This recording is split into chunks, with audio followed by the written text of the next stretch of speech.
ناظرین، اس رات ایسا کیا ہوا کہ دنیا کا سب سے بڑا اور مہنگا بحری جہاز اپنے پہلے ہی سفر میں سمندر کی بے رحم موجوں کی نظر ہو گیا۔ اٹلانٹک اوشن میں کچھ تو ایسا ہے جس کے سامنے دی انسنکیبل بھی بے بس ہو گیا۔ وہ پیسنجرز جو اس جہاز میں بیٹھ کر خوابوں کی دنیا کی سیر کر رہے تھے، وہ یک ٹھنڈے پانیوں میں کیوں چھلانگ لگانے پر مجبور ہوئے؟ کیا جہاز کا ملبہ آج بھی کہیں سمندر کی گہرائیوں میں موجود ہے؟ دراصل ہم بات کرنے والے ہیں ٹائٹینک کی، جس کی داستان ایک صدی گزر جانے کے باوجود بھی مشہور زمانہ ہے۔ ستارہ ٹی وی میں ایک بار پھر سے خوش آمدید۔ میں ہوں وقاص نصر اللہ، اور آج ہم ٹائٹینک انسیڈنٹ کے متعلق انسالویبل مسٹریز پہ بات کریں گے۔ دوستو، یہ 10 اپریل 1912 کا دن تھا جب 3 سال میں تیار ہونے والا ایک عظیم الشان اور لگژریس بحری جہاز ٹائٹینک اپنے پہلے سفر پر نکلتا ہے۔ یہ بحری جہاز غیر معمولی جسامت کا مالک تھا۔ اس جہاز کی لینتھ 269 میٹر اور ہائٹ 53 میٹر تھی۔ اس شپ میں دنیا جہان کی فیسلٹیز اور لگژری کے علاوہ انتہائی دلکش انداز میں تزئین و آرائش کی گئی تھی۔ یہ شپ کسی بھی لحاظ سے 5 سٹار ہوٹل سے کم نہ تھا۔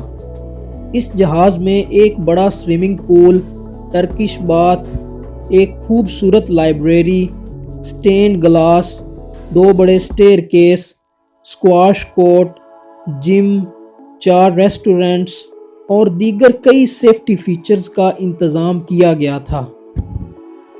ٹائٹینک بنانے والی کمپنی وائٹ سٹار لائن نے یہ بلند و بانگ دعویٰ کیا کہ یہ جہاز کسی بھی حالت میں ڈوب نہیں سکتا۔ کمپنی کی طرف سے فخریہ انداز میں کہے گئے یہ الفاظ "دس شپ از انسنکیبل" تاریخ کے اوراق میں درج ہیں۔ دوستو، ٹائٹینک حادثے کے دن سمندر صاف اور چمکدار تھا۔ جہاز میں سوار مسافروں کی خوشی دیدنی تھی اور ہر طرف ایک گرم جوشی کا ماحول تھا۔ یہ جہاز انگلینڈ سے نیو یارک کی طرف سفر کر رہا تھا۔ جہاز میں قریب 2240 افراد سوار تھے۔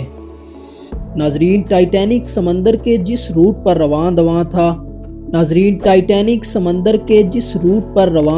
تھا، اس رستے پر کئی آئس برگ اور برفانی پہاڑ موجود تھے۔ سفر کے دوسرے روز ہی ٹائٹینک کو آئس وارننگ ملتی ہے کہ الرٹ ہو جائیں، آگے خطرہ ہے۔ جہاز کا کیپٹن وارننگ کو خاطر میں نہ لاتے ہوئے سفر جاری رکھتا ہے۔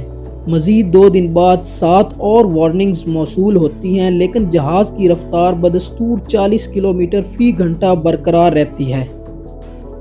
اب ہوتا کچھ یوں ہے کہ 14 اپریل کی تاریک رات، جسے مون لیس نائٹ بھی کہا جاتا ہے، جہاز کے اوپر موجود کروز نیسٹ پوائنٹ سے فریڈرک فلیٹ مسلسل الارمز بجاتا ہے کہ ایک جائنٹ آئس برگ سامنے آ رہا ہے۔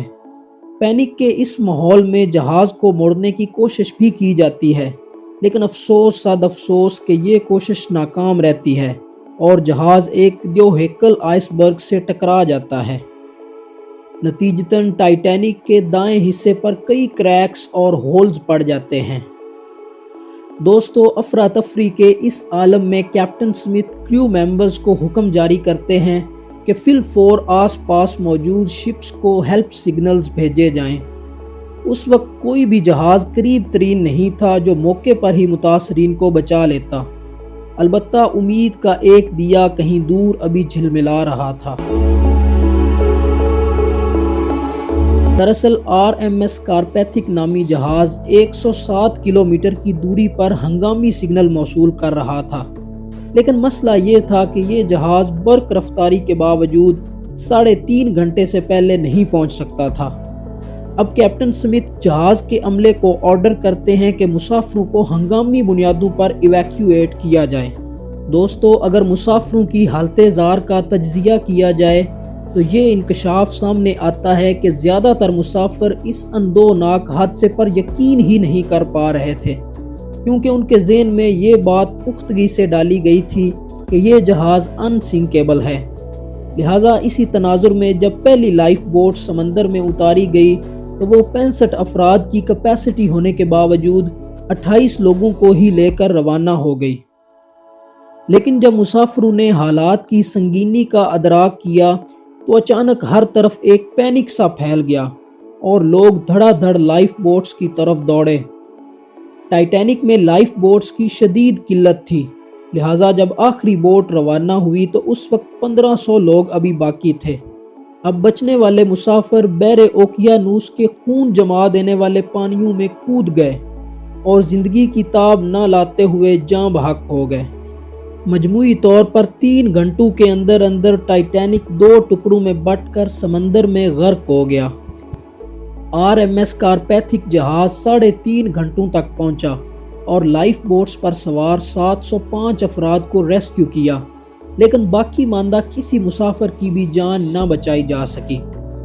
اس اندوناک واقعے کا ریکارڈ چشمدید گواہوں کے علاوہ کسی کے پاس بھی نہیں تھا۔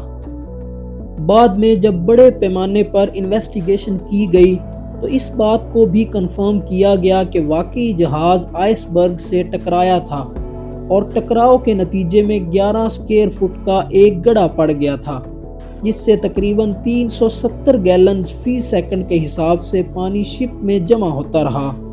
3D ماڈلز کی مدد سے جو ملبے کی تصاویر لی گئیں ان میں دیکھا گیا کہ ٹائٹینک کے مختلف پارٹس دور دور تک بکھرے پڑے تھے اور پچھلے حصے کے مختلف پارٹس ایک دوسرے میں گتھم گتھا تھے۔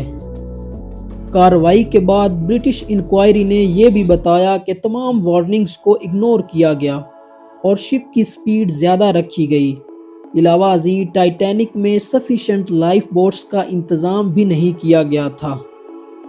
دوستو، اس واقعے کے بعد نئی سیفٹی ریگولیشن بنائی گئیں، نئی ٹیکنالوجی، ریڈار وغیرہ کا قیام عمل میں لایا گیا اور اس بات پر بھی زور دیا گیا کہ جہاز میں اتنی لائف بوٹس لازمی ہوں کہ تمام مسافروں کو خطرے کی صورت میں بحفاظت ریسکیو کیا جا سکے۔ ٹائٹینک کا ڈوبنا یقیناً ایک بہت بڑا حادثہ تھا جس نے دنیا بھر کو حیران کر دیا۔ اس حادثے نے یہ بھی ثابت کیا کہ دنیا کا سب سے بڑا اور جدید ترین جہاز بھی تباہ ہو سکتا ہے۔ ٹائٹینک کا ملبہ زنگ آلود حالت میں اس وقت بھی موجود ہے، لیکن امکان یہی ہے کہ 2030 تک ٹائٹینک کی باڈی رسٹنگ کے نتیجے میں اپنی اصل شکل ہمیشہ کے لیے کھو دے گی۔ دوستو، امید ہے ہماری یہ کاوش آپ کو پسند آئی ہوگی۔ مزید ایسی ہی انفارمیٹیو ویڈیوز کے لیے ستارہ ٹی وی کو سبسکرائب کر لیجئے۔ بے حد شکریہ۔